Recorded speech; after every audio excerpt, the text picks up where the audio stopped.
ನಗರದ ಜಿಲ್ಲಾ ಕ್ರೀಡಾಂಗಣದಲ್ಲಿ ಹೊಯ್ಸಳ ಇಂಟರ್ನ್ಯಾಷನಲ್ ಪಬ್ಲಿಕ್ ಶಾಲೆಯ ಸಂಯುಕ್ತಾಶ್ರಯದಲ್ಲಿ ಶನಿವಾರ ನಡೆದ ಹೊಯ್ಸಳ ಕ್ರೀಡೋತ್ಸವ ಭರ್ಜರಿಯಾಗಿ ಚಾಲನೆ ದೊರಕಿತು. ಕಾರ್ಯಕ್ರಮಕ್ಕೆ ಅಂತಾರಾಷ್ಟ್ರೀಯ ವಾಲಿಬಾಲ್ ಕ್ರೀಡಾಪಟು ವೈಎಂ ಪ್ರಜ್ವಲ್ ಗೌಡ ಅವರು ಕ್ರೀಡೋತ್ಸವದ ಜ್ವಾಲೆ ಬೆಳಗಿಸುವ ಮೂಲಕ ಅದ್ದೂರಿ ಚಾಲನೆಯನ್ನು ನೀಡಿದರು. ಶಾಲೆಯ ಕಾರ್ಯದರ್ಶಿ ಶೋಭಾ ನಾಗರಾಜ್ ಅವರ ಮಾರ್ಗದರ್ಶನದಲ್ಲಿ ಪ್ರತಿ ವರ್ಷದಂತೆ ಈ ವರ್ಷವೂ ಕ್ರೀಡೋತ್ಸವವನ್ನು ಯಶಸ್ವಿಯಾಗಿ ಆಯೋಜಿಸಲಾಗಿದೆ ಅಂತ ಹೇಳಿದರು. ಪಠ್ಯಕ್ರಮದ ಜೊತೆಗೆ ಕ್ರೀಡೆ ಮಕ್ಕಳ ಸರ್ವಾಂಗೀಣ ಬೆಳವಣಿಗೆಗೆ ಅಗತ್ಯವಾಗಿದ್ದು ಅಕಾಡೆಮಿಕ್ ಶಿಕ್ಷಣದೊಂದಿಗೆ ಕ್ರೀಡೆ ಶಿಸ್ತು ಹಾಗೂ ತಂಡ ಭಾವನೆಗೂ ಶಾಲೆ ಸಮಾನ ಮಹತ್ವ ನೀಡುತ್ತಿದೆ ಅಂತ ಹೇಳಿದರು.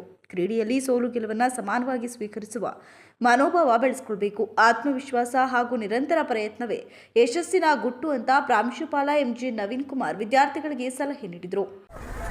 ಎಲ್ಲರಿಗೂ ನಮಸ್ಕಾರ. ಪ್ರತಿ ವರ್ಷದಂತೆ ಈ ವರ್ಷವೂ ಸಹ ನಮ್ಮ ಸ್ಕೂಲಿಂದು ಅನ್ಯುವಲ್ ಸ್ಪೋರ್ಟ್ಸ್ ಮೀಟನ್ನು ಕಂಡಕ್ಟ್ ಮಾಡ್ತಿದ್ವಿ. ಸೊ ಹೊಯ್ಸಳ ಸ್ಕೂಲವರು ಕೇವಲ ಸ್ಕೂಲಲ್ಲಿರ್ತ ಪಾಠ ಜೊತೆಗೇ ಕ್ರೀಡೆಗೂ ಸಹ ಅಷ್ಟೇ ಇಂಪಾರ್ಟೆನ್ಸ್ ಕೊಟ್ಟು ಪ್ರತಿಯೊಂದು ಮಗುನೂ ಪಾರ್ಟಿಸಿಪೇಟ್ ಮಾಡಬೇಕು ಅಂತ ಹೇಳಿ ಈ ಒಂದು ಆನ್ಯುವಲ್ ಸ್ಪೋರ್ಟ್ಸ್ ಮೀಟನ್ನು ಡಿಸ್ಟ್ರಿಕ್ಟ್ ಸ್ಟೇಡಿಯಮಲ್ಲಿ ಕಂಡಕ್ಟ್ ಮಾಡ್ತಾಯಿದ್ವಿ. ಸೊ ಮಕ್ಕಳನ್ನ ನೋಡ್ಬೋದು ನೀವು, ಪ್ರತಿಯೊಂದು ಮಗುನೂ ತುಂಬ ಖುಷಿಯಿಂದ ಈವೆಂಟ್ನಲ್ಲಿ ಪಾರ್ಟಿಸಿಪೇಟ್ ಮಾಡ್ತಾಯಿದ್ದಾರೆ.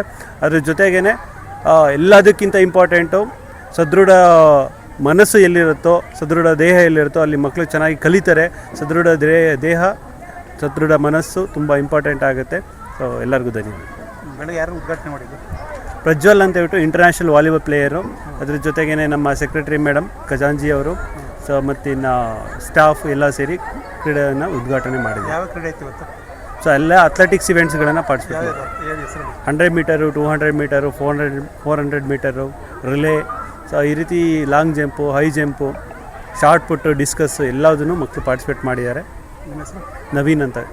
ಈ ಸಂದರ್ಭದಲ್ಲಿ ಶಾಲೆಯ ಆಡಳಿತಾಧಿಕಾರಿ ಎನ್ಎಸ್ ದಿನೇಶ್ ಸೇರಿದಂತೆ ಶಿಕ್ಷಕರು, ಸಿಬ್ಬಂದಿ ಹಾಗೂ ವಿದ್ಯಾರ್ಥಿಗಳು ಉಪಸ್ಥಿತರಿದ್ದು ಕ್ರೀಡೋತ್ಸವಕ್ಕೆ ಮತ್ತಷ್ಟು ಮೆರುಗನ್ನು ನೀಡಿದರು.